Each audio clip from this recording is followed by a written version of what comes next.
Hi, it's December 1st. 24 days and Christmas will be here. Usually at this time, Peter McDonald Productions is on the St. John's Arts and Culture Centre stage, performing and producing their Christmas musical. Not this year, and I'm sure you know why. But that's not going to stop us from singing our songs and sharing our stories with friends and family. One story that we share around my house is The House of Wooden Santas by Newfoundland author Kevin Major.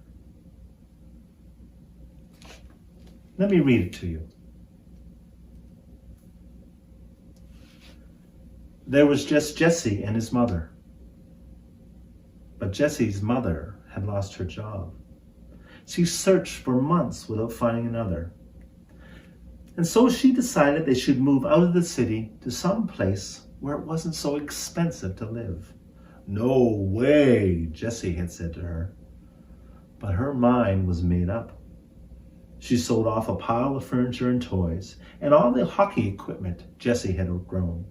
She packed up the old car and drove 3 hours on the highway and down a side road another hour until they reached the house she had read about in the ad. The landlady, Mrs. Wenzel, met them at the front door. She was a silver-haired woman with earrings that dangled like crazy and a terrier in her arm that never stopped yapping. "It's my daughter's house, really," Miss Wenzel said. "They had to move away." Jesse's mother was looking at the ocean beyond the house. "So beautiful," she sighed.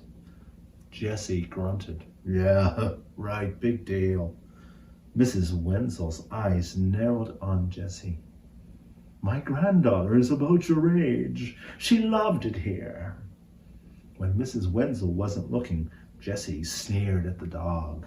The dog bared its pointed little teeth and growled. "Ivan!" Mrs. Wenzel clamped the jaws of the dog shut with her hand. "Ivan, the terrier," muttered Jesse to himself.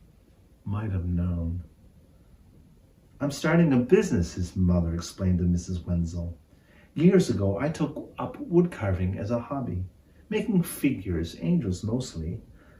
Now I've decided to try it full time. I made a deal with a craft shop to carry my carvings." She paused. "I'll have the rent money to you as soon as they start to sell." Mrs. Wenzel hesitated. "I don't know what my husband would have said. It'll work out, I'm sure of it."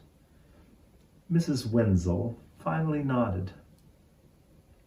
Jesse's mother started down the lane towards the house, a smile lighting up her face.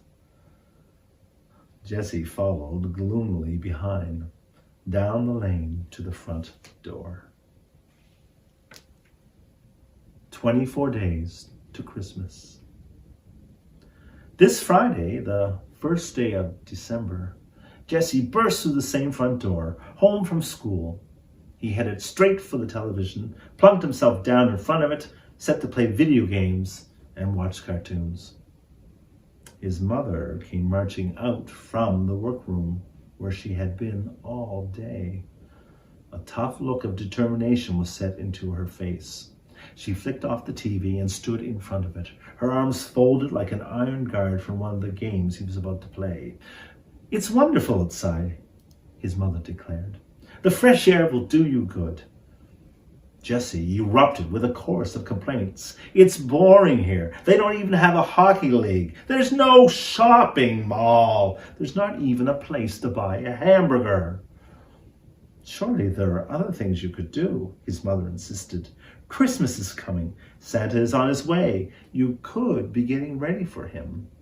He probably won't even find this place, if there is a Santa, which I doubt." "Oh, Jesse."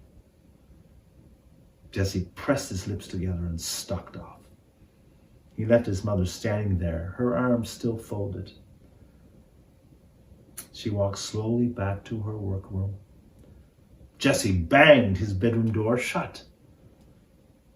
Late that night, when his eyes were too heavy to open, He heard his mother creep into his room. She placed something on his bedside table and whispered close to his ear. In the house of wooden Santas, there's someone to keep you safe and take away your doubts. Guardian Santa protects you from the worries of the world. She planted a kiss on his cheek. During the night, Jesse stirred in his bed. Noise from another part of the house touched his sleep. His eyes drifted open for a few moments and just long enough for a vision of Santa Claus to fly into his dreams.